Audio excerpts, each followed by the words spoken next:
उत्तर प्रदेश के मुख्यमंत्री योगी आदित्यनाथ आज यानी गुरुवार को पहलगाम में आतंकी हमले में मारे गए कानपुर के शुभम द्विवेदी के परिजनों से मुलाकात कर सांत्वना दी। इसके बाद मुख्यमंत्री ने कहा कि पत्नियों के सामने कोई उनका सिंदूर उजाड़े ये हम स्वीकार नहीं कर सकते। किसी भी सभ्य समाज में ऐसा नहीं होता है, खास तौर पर भारत के अंदर तो यह कतई स्वीकार नहीं है। मुख्यमंत्री ने कहा कि पहलगाम में जो हुआ है वह क्रूर, विभत्स, कायराना कृत्य है। उन्होंने कहा कि न केवल देश में बल्कि दुनिया के हर सभ्य समाज ने इसकी निंदा की। मुख्यमंत्री ने कहा कि यह घटना बताती है कि आतंकवाद खात्मे की ओर है। उन्होंने कहा कि आतंकवाद अपनी अंतिम सांस ले रहा है। धर्म पूछकर मारा गया ये देश में स्वीकार नहीं किया जाएगा। हम आतंकवाद के ताबूत में अंतिम कील ठोकेंगे, आतंकियों को कठोर सजा देंगे। सीएम योगी ने कहा कि हम आतंकियों में वोट बैंक नहीं देखते, हम इनके विषैले फंड को कुचल देंगे। आतंकवाद किसी भी कीमत पर बर्दाश्त नहीं है। उन्होंने कहा कि ये डबल इंजन की सरकार है, यहाँ कोई भी इस तरह की हरकत करके बच नहीं सकता। इससे पहले देर रात उत्तर प्रदेश सरकार के कैबिनेट मंत्री राकेश अचान और मंत्री योगेश शुक्ला ने शुभम के शव को खुद कंधा देकर एम्बुलेंस से घर तक पहुँचाया। वहीं लखनऊ एयरपोर्ट पर उप मुख्यमंत्री ब्रजेश पाठक ने शुभम के पिता से मुलाकात की। उन्होंने कहा कि शुभम की मृत्यु का बदला भारत अवश्य लेगा। उन्होंने कहा कि आपकी वेदना हम सभी की वेदना है।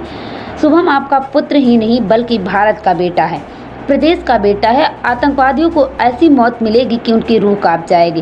कानपुर पहुंचने के बाद शुभम की पत्नी ऐशान्या पहली बार मीडिया के सामने आए। उन्होंने रूंधे गले से बताया कि हम लोग बैठकर बातें कर रहे थे, तभी कुछ लोग बंदूक लेकर आया और शुभम से पूछा हिंदू हो या मुसलमान।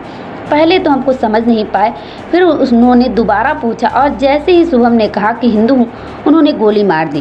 पहली गोली उन्हीं ने शुभम को मारी। वहीं उनके पिता संजय द्विवेदी ने कहा कि जब बहू ने बोला कि मेरे को भी गोली मार दो तो आतंकियों ने बोला कि तुम जाओ, तुम मोदी को बताना। संजय द्विवेदी ने कहा कि ये 2 टके के आतंकवादी हमारी सरकार को खुली चुनौती देकर चले गए। इन्हें ऐसी सजा मिलनी चाहिए कि 7 पुश्तें याद रखें। ब्यूरो रिपोर्ट, सम्राट टीवी न्यूज। की निंदा करता है और इस बात के लिए भी हम आश्वस्त करते हैं कि जिस तरीके से वहां पर जो कृत्य उन आतंकवादियों ने किए हैं, हिंदू मां बहनों के साथ जिस प्रकार की बर्बरता उनके सामने ही उनके सिंदूर के साथ किया गया है, इसी प्रकार से आतंकवादियों और उनके आकाओं को उसकी सजा जरूर मिलेगी। इसमें कोई संदेह किसी को नहीं होना चाहिए। मैं पूरे परिवार, हम और हमारी पूरी सरकार, डबल इंजन की पूरी सरकार पीड़ित परिवारों के साथ खड़े हैं। याद रखना, ये डबल इंजन की सरकार है और ये सरकार इस प्रकार की किसी भी बर्बर और अमानवीय आतंकी घटना को लेकर, उग्रवादी घटना को लेकर के जीरो टॉलरेंस की नीति के तहत कार्य करना जानती है। यह वह सरकार नहीं जो आतंकवादियों पर दायर मुकदमों को वापस लेती हो या वहां पर भी अपना वोट बैंक देखती हो। पूरी सख्ती से ऐसे तत्वों के विषैले फनों को कुचलने का कार्य होगा जिन लोगों ने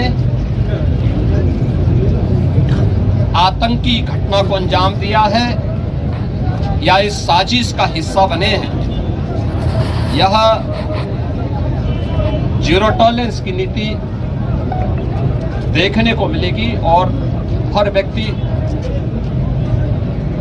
इस घटना के जो परिणाम अब सामने आएंगे उसको भी देखेगा।